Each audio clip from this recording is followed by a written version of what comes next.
specifically you asked me if I was coming to Clacton. Well, here I am. Here's the rest of the London media. If you really cared about Clacton, today is proof that you could have launched your campaign here, so why didn't you? All I can say is you're doing your job amazingly well. Well, thank you for that. So I'll ask you a few easy ones. Yesterday you said Brexit needed to be implemented properly. How has Brexit not been implemented properly, and how would you do that as in the opposition? Well, to make sure Labour don't take us any closer back in. Labour, Brexit destroyed Labour. It split Labour very, very badly. I'm going to be there as a voice, making sure that Starmer doesn't take us closer back to the European Union. And yes, I'm disappointed, very disappointed in what the government's done in immigration. People voted for lower numbers. We've got net migration of 750,000 a year for the last 2 years. This is not what people voted for. It isn't a failure of Brexit, it's a failure of the Conservative government to implement the will of the people. And you've also said... It really is. It'll get louder, I think, as the day goes on. And you've also said that you want to get net migration down to zero. Do you believe that that's possible without destroying sectors like care and construction? And how does Reform plan to do that? It's entirely possible. Net migration at zero still leaves lots of room for those going and those coming. Still leaves lots of room for special skills where we may have a shortage. But we cannot go on with this population explosion. It's damaging the lives of everybody in this country, whether it's access to housing, whether it's rents that you have to pay, whether it's GP appointments. The population explosion is making our lives nowhere near as good as they should be. Well, people are obviously attracted to you because you're a straight talker. We've seen that today with the shouts from the crowd and with the rhetoric that was in your speech.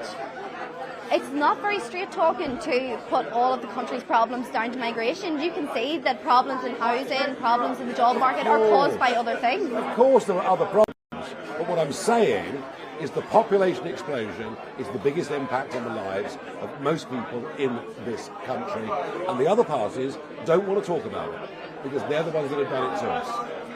You've seen with your, in the Canadian Reform counterpart, Stephen Harper, how he utilised his position in a smaller party to become leader of the opposition and to take over the main Conservative movement. Are you planning a Tory takeover? I have met Preston Manning.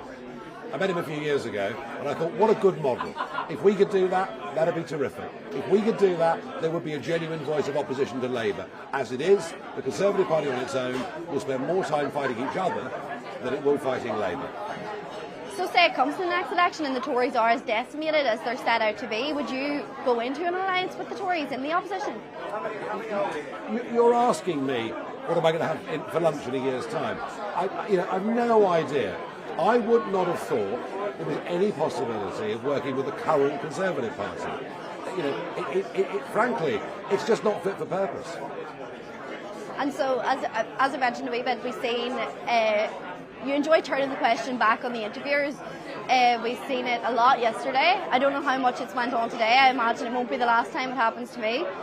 But do you believe that as someone who's running for public office that you not just deserve to be scrutinised but should be held to a higher level of scrutiny, and that maybe you should answer a question instead of turning it back? I've always been straight talking. I'm very happy to answer questions. Sometimes the questions that get asked are so ludicrous that I don't answer them. What's the worst question you've been asked so far today? Oh, I had the BBC this morning asking me, saying endlessly, you've run for Parliament 8 times, what makes you think you can win a 9th, and all this sort of stuff. What I've explained again and again and again, I used to stand in the 90s for a fringe party that was that big, where even saving deposits was of merit. No one ever gives me credit for winning 2 European elections. I led 2 different parties to winning national elections. So when you get in those sort of silly conversations, I do tend to zone out a bit. Would the 8th loss be the last one, or would you run a 9th time if you lose again? Well, we'll all be dead one day.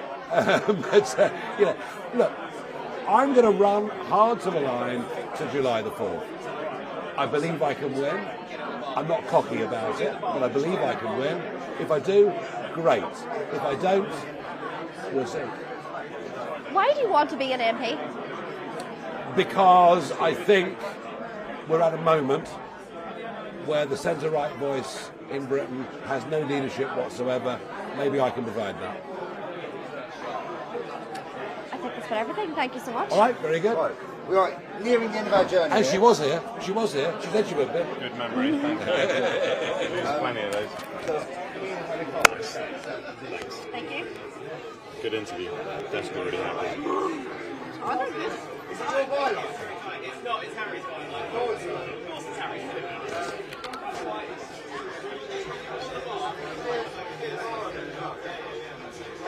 Definitely have to get that clip of him saying I was here to go to jail last week.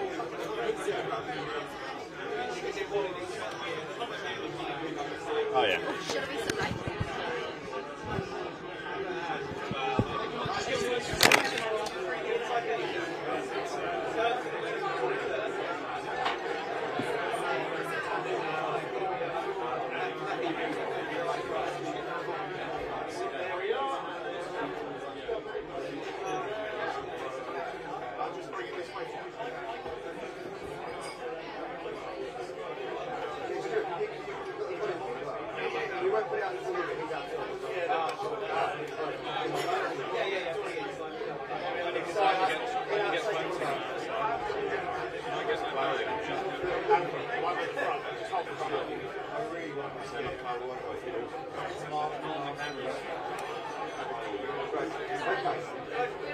I didn't get that shot.